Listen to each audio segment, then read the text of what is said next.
Welcome to Mythic Mental Mondays. On Mythic Muscle, I often pepper in bits of wisdom, or I'll briefly extrapolate a lesson from the tale we cover. But I don't think that's quite enough.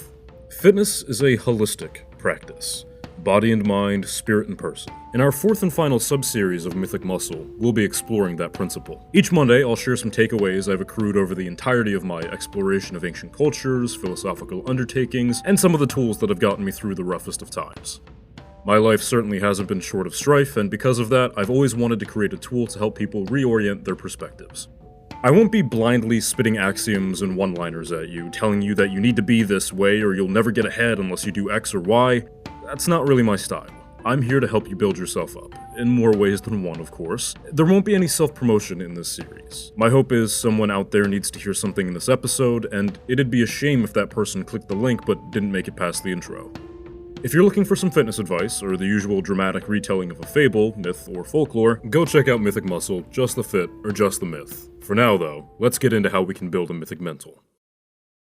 The Tao, the way, the road. To what end? Daoism finds itself a sibling of most Greek philosophy. Elements found within all of Hellenistic philosophy are found within the Tao. If you're familiar with Stoicism, or you've listened to the first episode of Mythic Mental Mondays, you might recognize the vast similarities. I personally like to think of Taoism and Stoicism as two systems tackling the same question but from opposing sides, yet still winding up with the same answer regardless. Which is profound in and of itself. The more you explore that concept, the deeper into existentialism you'll suddenly be.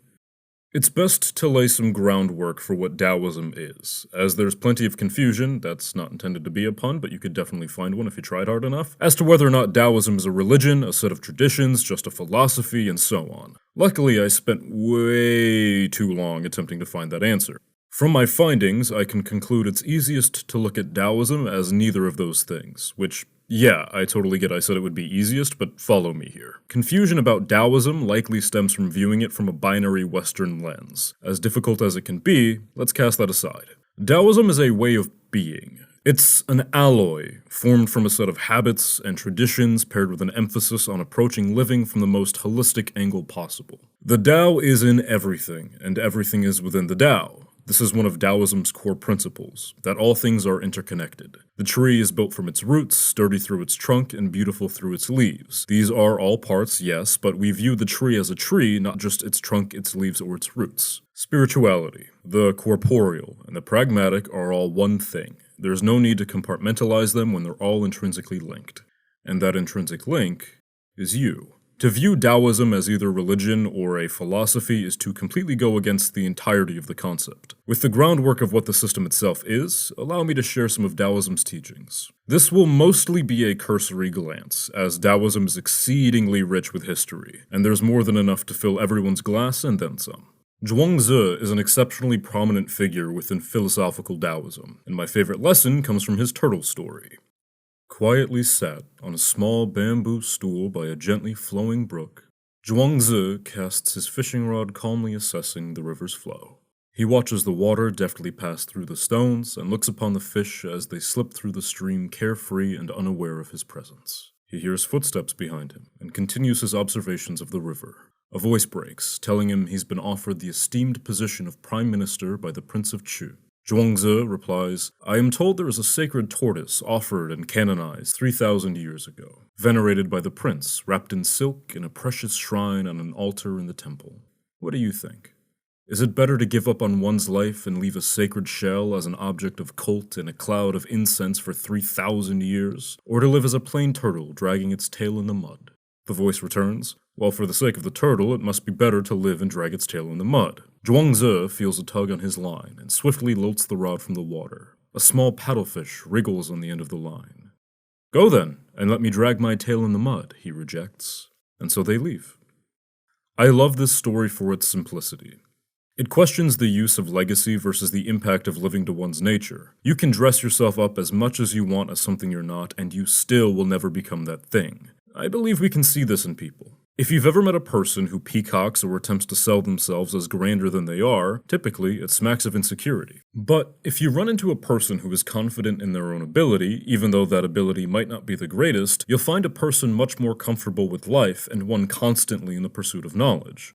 Zhuangzi expresses an intense desire for independence, that we as humans should live in accordance to what allows us the greatest level of self-expression, independence, and satisfaction. To do so, sometimes we must accept that we are not meant for empty positions of great status, but merely to drag our tails in the mud. Further reading of Zhuangzi will always return one to this concept of moving naturally, and not constricting oneself to complete societal structure. I've often seen this misconstrued as an acceptance of anarchy. That's not the intent. My interpretation, after pretty decadent study, is that the aforementioned concept is to instead be content with what you have, with the things natural and forged in willful bonds, to cast aside status, wealth, and all facets that make up standard suggestions of societal success. This is very much so in line with Stoic beliefs, especially the beliefs of Diogenes, who even Alexander the Great allegedly asked for wisdom from. Often this concept of a flow state is thrown around, especially in the fitness sphere, and for what it's worth, I think it's great. A flow state is more or less described by Zhuangzi, in which sages would act with wu wei, which is exceedingly difficult to translate, but most simply can be put as effortless action. This effortless action allows the sages to bend to even the most extreme of circumstances, but never snap or buckle. They yield to the natural order of things and don't attempt to force control over any situation. The progenitor of Daoism, Lao Tzu, has a quote of, "When you arrive at non-action, nothing will be left undone." It's inherently paradoxical, but if you've ever watched an individual who's exceptionally talented at something perform with a skillful, rehearsed agility, you've seen this. A bassist knows where the notes on the bass are. They know how to play it, and when they play, they move from note to note on instinct. Is the bassist actively contemplating each and every stroke of their fingertips, or are they playing the bass? Lao Tzu and Zhuangzi would both suggest they're playing the bass.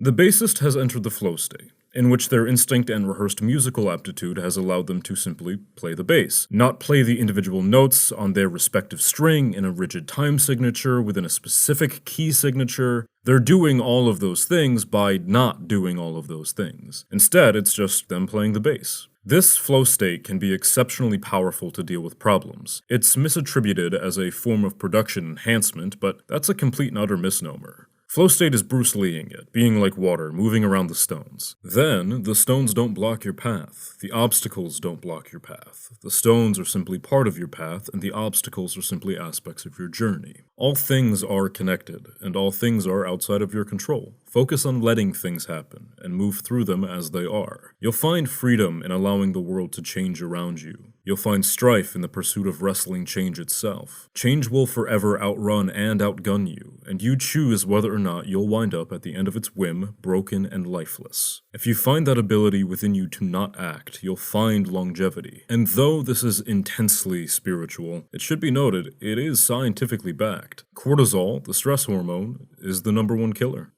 I leave you with this quote from Lao Tzu: "A good traveler has no fixed plans, and is not intent on arriving."